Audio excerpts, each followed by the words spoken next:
Jessie here from Tonkadale, and today we're at my house. I'm kind of nervous, but I want to show you some of my favorite plants.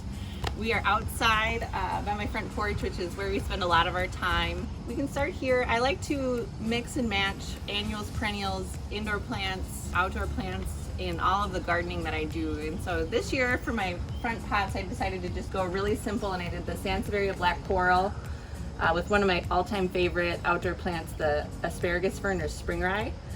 This is the pistachio petunia, which was new this year, and it's looking a little ragged, you know, August. By the time August rolls along, you know, summer's taking a toll, but it's hanging in there. And then a really cool plectranthus that's just coming right out the side. This one was new to us this year, and it's a version of a Swedish ivy, but it's so pretty. I'm guessing it could go indoors and easily propagate it, so I might try that out.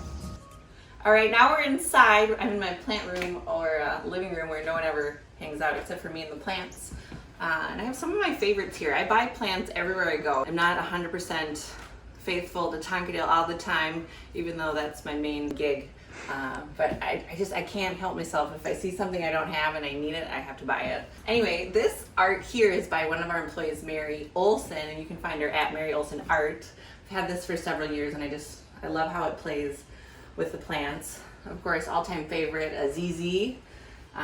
Doing well over here in the low light. I have my Monstera. This one's actually a little bit newer. I don't think it's gonna love it here. I don't think there's a lot of light. Right now this is a north-facing window actually, and then I have an east-facing window, so this is the best light I have. Anyway, this is my Rhaphidophora tetrasperma. This thing grows like 6 inches a week, and I'm not sure what's gonna happen to it next, but I don't know, I think people like train it around windows, and it's really wild and cool. I'm doing my best with the Hoya, not always my easiest plant to take care of, but let's talk about this cactus. So this is a euphorbia of some sort. I actually traded this with one of our customers several years ago, and I think it's looking good. I water this one like maybe once a month, and it needs to be dusted. Sansevierias are really easy for me to take care of, especially with low light. So I have the mohawk here, and then this little friend just found me.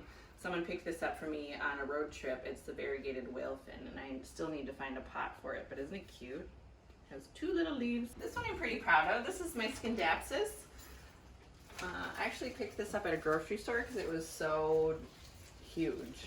And I'm kind of weird. I always leave the hanger in my hanging pots, even if I just set them in things, so I can grab it and water it at the sink.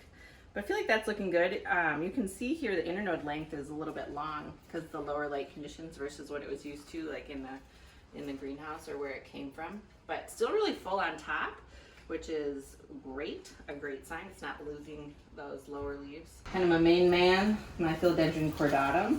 And then I just picked up this Cissus discolor.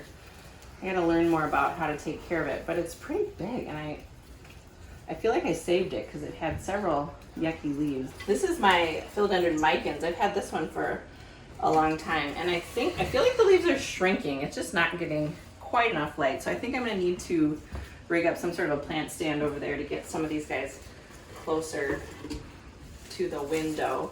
My main fern going kind of crazy, and then my Taniki. I almost lost it at one point, but I revived it, so we're feeling good about this. Golden Madonna. I actually picked this up at a local plant shop, but it's so cool. So we've been looking for these, and this larger size is really pretty impressive. It loves this east-facing window, and then I don't water it that often. I would say it's pretty dry right now, ready to be watered. Oh yeah, we're dry about all the way up to my palm. I water a lot of my plants with a wine bottle. I just feel like that's a good measurement. So you get 1 bottle, you get about a half, third, not sure about you yet, we're still getting to know each other. And then I just fill it up when I feel like it and stick it in my cactus. So that's kind of the routine. A lot of the plants I do take out of their container. This is the silver stripe philodendron, which looks really a lot like Brazil. Lots of new growth happening here. But a lot of my plants, I just leave them in the grower pot until it's time to transplant them with a clear saucer so it doesn't leak, and then I plop it in the decorative container. And here's my friend, the rat tail cactus. This one gets tortured. It's basically just set in here, no drainage, but grows like crazy, so I'm pretty happy about that. I haven't had it bloom, so definitely not getting enough light, but she's pretty happy. Another north window, which is kind of lower light, but staghorn fern's doing pretty well. This is one of my oldest plants, my Enjoy pothos, getting kind of stringy. I have trimmed it a bit. The Tahiti Philodendron, looking kind of wild. And newest addition to the plant fam is the Jade pothos. This is my Philodendron Salon, one of my all-time favorite plants.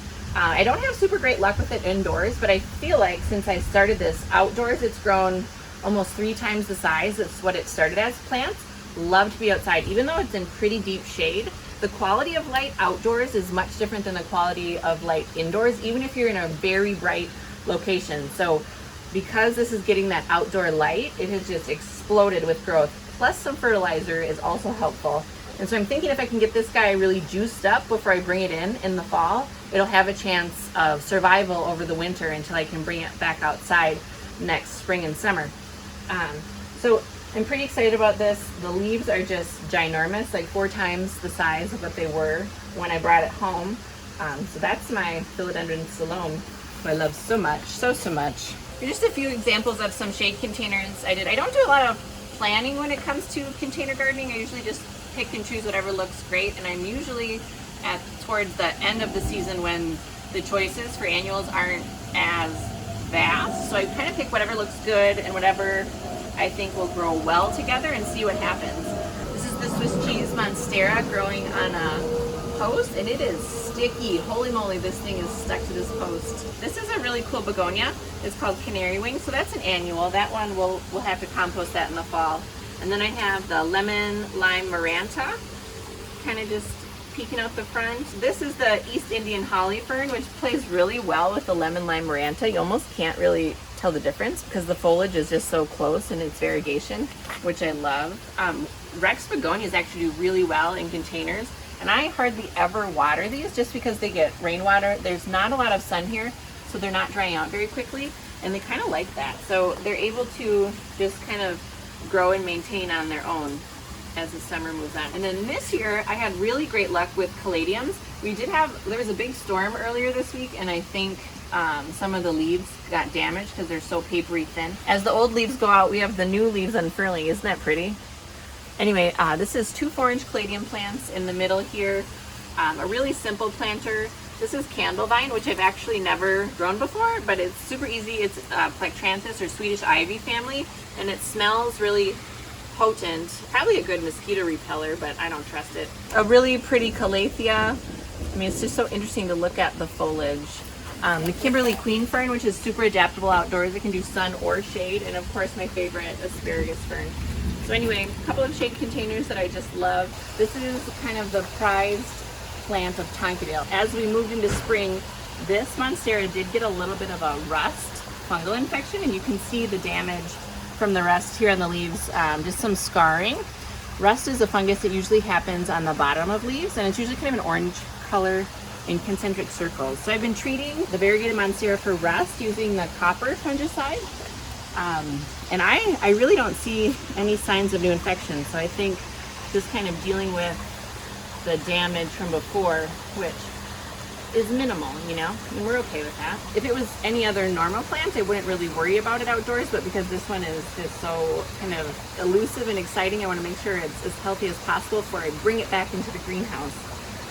This is just an example of the newest growth, and so I've gotten to see, I think, 3 new leaves since it moved to my house this summer, and it's really fun to watch them unfurl.